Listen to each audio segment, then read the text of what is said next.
2019 ആലുവ കൊലക്കേസിലെ ആന്റണിയുടെ വധശിക്ഷ നടപ്പിലാക്കുന്നതിന് വേണ്ടി ഉണ്ടാക്കിയ കയറാണ്. എന്നാൽ ആന്റണിയുടെ വധശിക്ഷ ജീവപര്യന്തമായിട്ട് കുറച്ചതിന്റെ ഫലമായി അന്ന് വധശിക്ഷ നടപ്പിലാക്കാൻ കഴിഞ്ഞില്ല.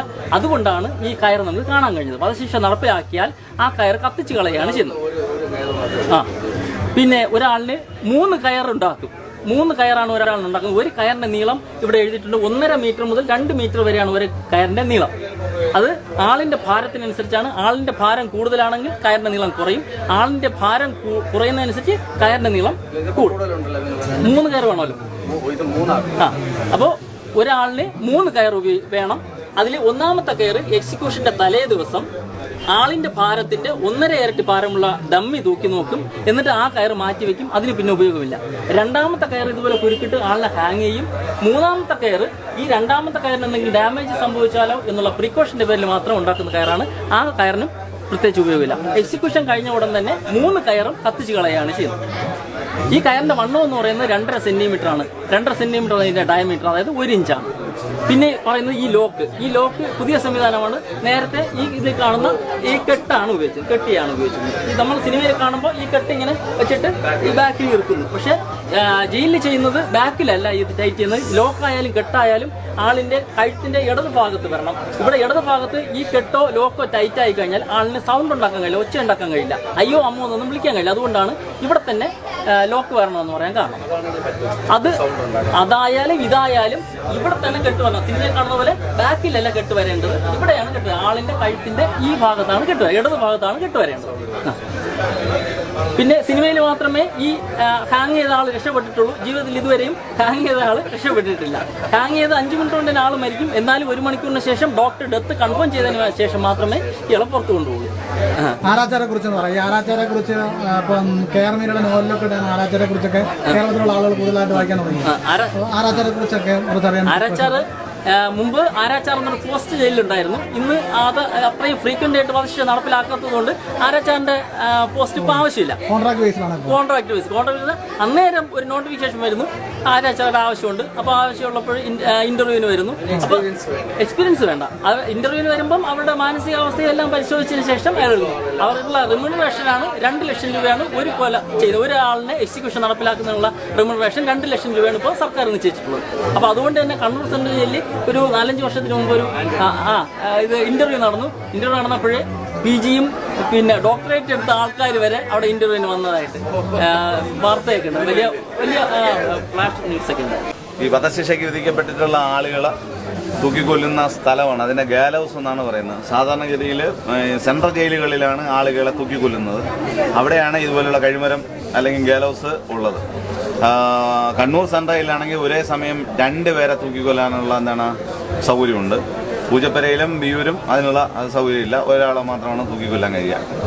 ഒരാളെ തൂക്കിക്കൊല്ലണമെന്നുണ്ടെങ്കിൽ അയാൾക്ക് ഒരുപാട് പ്രോസസ്സ് കടന്നതിന് ശേഷം ഏറ്റവും അവസാനം രാഷ്ട്രപതിയും ദയാഹർജി തള്ളിക്കഴിഞ്ഞാൽ മാത്രമാണ് എന്ത് ചെയ്യുന്നത്, ഒരാളെ തൂക്കിക്കൊല്ലുന്ന ഒരു സ്ഥിതിയിലേക്ക് പോവുക.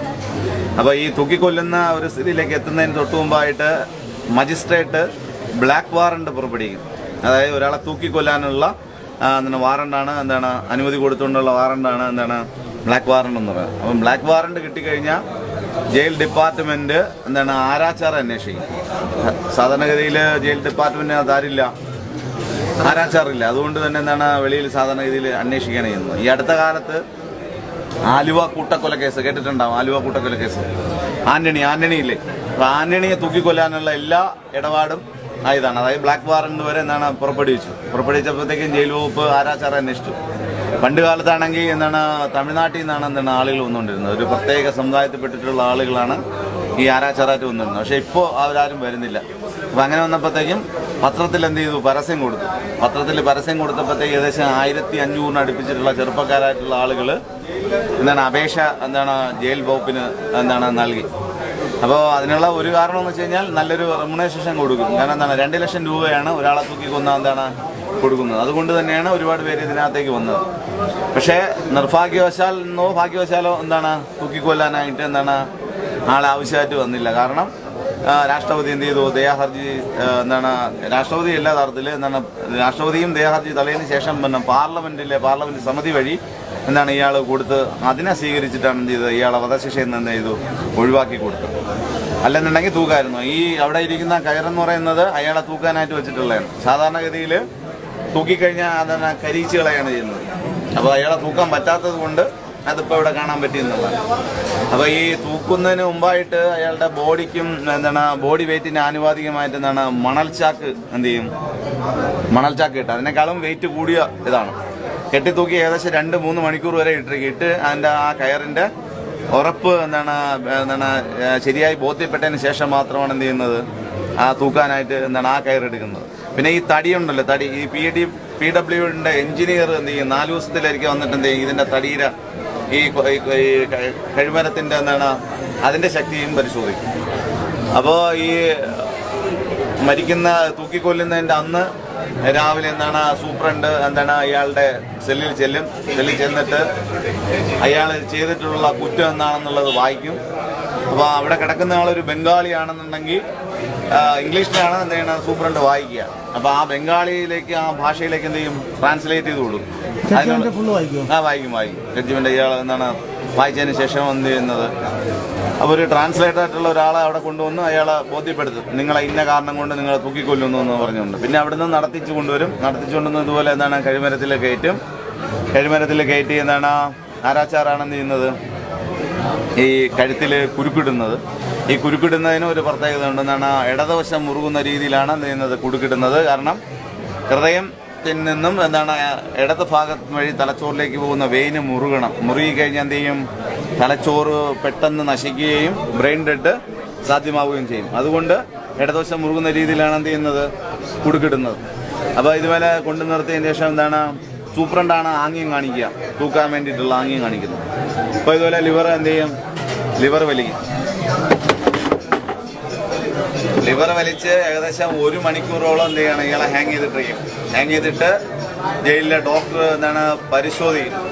പരിശോധിച്ചിട്ട് പൾസൊന്നും ഇല്ലെങ്കിൽ മാത്രം എന്ത് ചെയ്യും അഴിക്കും. ഈ തീഹാർ ജയിലിൽ ഒരു ഇരട്ട സഹോദരന്മാരെ തൂക്കിയപ്പോഴത്തേക്കും അതിലൊരു സഹോദരൻ പൾസ് ഉണ്ടായിരുന്നു. 1 മണിക്കൂറിന് ശേഷവും പൾസ് ഉണ്ടായിരുന്നു. അപ്പോൾ ജയിലിലെ ജീവനക്കാർ വന്ന് അയാളെ കാലെ പിടിച്ച് വലിച്ച് താഴോട്ട് ആക്കി അയാളെ കഴുത്ത് മുറുകിച്ച് വധശിക്ഷ നടപ്പിലാക്കിയാണ്. കാരണം അഴിഞ്ഞു വീണാലോ അയച്ചതിന് ശേഷം ഇയാൾക്ക് പൾസ് ഉണ്ടെങ്കിൽ പിന്നെ വധശിക്ഷയിൽ നിന്ന് അയാളെ ഒഴിവാക്കേണ്ട ഒരു സാഹചര്യം ഉണ്ടാകും. അപ്പോൾ അതിന് വേണ്ടിയിട്ടാണ് അതങ്ങനെ ചെയ്തത്. അതിനുശേഷം ഇയാളെ പുറത്തേക്ക് എടുത്തിട്ട് ഈ ജീവനോടെ മാത്രമേ ഒരു മനുഷ്യൻ അല്ലെങ്കിൽ ഒരു പ്രതി മെയിൻ ഗേറ്റ് വഴി പോകാൻ പാടുള്ളൂ എന്നാണ്. അപ്പം അതുകൊണ്ട് തന്നെ മരിച്ച ആളെ കൊണ്ടുപോകുന്നതിന് വേണ്ടിയിട്ട് പ്രത്യേകിച്ച് ഒരു വാതിലുണ്ട്. ആ വാതിൽ വഴി ഇയാളെ ബന്ധുക്കൾക്ക് വിട്ടുകൊടുക്കുകയാണ് ചെയ്യുന്നത്. ഇപ്പോഴാണെന്നുണ്ടെങ്കിൽ നേരത്തെ പോസ്റ്റ്മോർട്ടം ചെയ്തിട്ടില്ല, പക്ഷേ ഇപ്പോൾ പോസ്റ്റ്മോർട്ടം കൂടെ നടത്തിയാണ് ചെയ്യുന്നത്, ഇയാൾ വിട്ടുകൊടുക്കുന്നു. ആരെ ഏറ്റെടുക്കാനില്ലെന്നുണ്ടെങ്കിൽ ഇയാൾ ഏത് മതത്തിൽപ്പെട്ടിട്ടുള്ള ആളാണോ അതനുസരിച്ചിട്ട് ജയിൽ ഡിപ്പാർട്ട്മെന്റിൽ നിന്ന് സംസ്കാര ചടങ്ങുകൾ നടത്തി തീർക്കുകയാണ് ചെയ്യുന്നത്. അല്ല, ഒന്നുകിൽ തീഹാറിലൊക്കെ ആണെങ്കിൽ ജയിൽ വളപ്പിനകത്താണ് എന്ത് ചെയ്യുന്നത്. ഇയാളെ അഫ്സൽ ഗുരുവിനൊക്കെ അതിനകത്ത് തന്നെയാണ്. കാരണം വെളിയിൽ കൊടുത്തു കഴിഞ്ഞാൽ ഇഷ്യൂ ആവുമെന്ന് കരുതിയിട്ട് വിട്ടുകൊടുക്കുന്നത് തന്നെ ഒരു പ്രത്യേക നിയമത്തിന്റെ അടിസ്ഥാനം. അതായത് ആളുകൾ ഉണ്ടാകാൻ പാടില്ല, കലാപം ഉണ്ടാക്കാൻ പാടില്ല, വെള്ളമൊന്നും ഉണ്ടാക്കാൻ പാടില്ല എന്നുള്ള നിബന്ധന വെച്ചുകൊണ്ടാണ് എന്ത് ചെയ്യുന്നത്, ഇഷ്യൂ ഒന്നും ഉണ്ടാകാൻ പാടില്ല നിബന്ധന വെച്ചുകൊണ്ടാണ് ബന്ധുക്കൾക്ക് വിട്ടുകൊടുക്കുന്നത്. കേട്ടില്ലേ? അവസാന ആഗ്രഹം ഉണ്ടെന്നുണ്ടെങ്കിൽ ആ ആഗ്രഹം സാധിച്ചു കൊടുക്കും. അല്ല, അതിന് മുമ്പായിട്ട് തന്നെ മുമ്പായിട്ട് തന്നെ എക്സിക്യൂട്ടീവ് ചെയ്യുന്നതിന് മുമ്പായിട്ട് തന്നെ എന്താണ് അത് ചോദിക്കും. അപ്പോൾ ആരെയാണ് കാണാൻ, ഇപ്പോൾ മോഹൻലാലിനെ കാണണമെന്ന് വെച്ച് കഴിഞ്ഞാൽ എന്താണ് മോഹൻലാലിനായിട്ട് നമ്മൾ കോൺടാക്ട് ചെയ്യും. മോഹൻലാലിനെ ജയിൽ വകുപ്പ് എന്ത് ചെയ്യും, കൊണ്ടുവരും, കാണിക്കുകയും ചെയ്യും.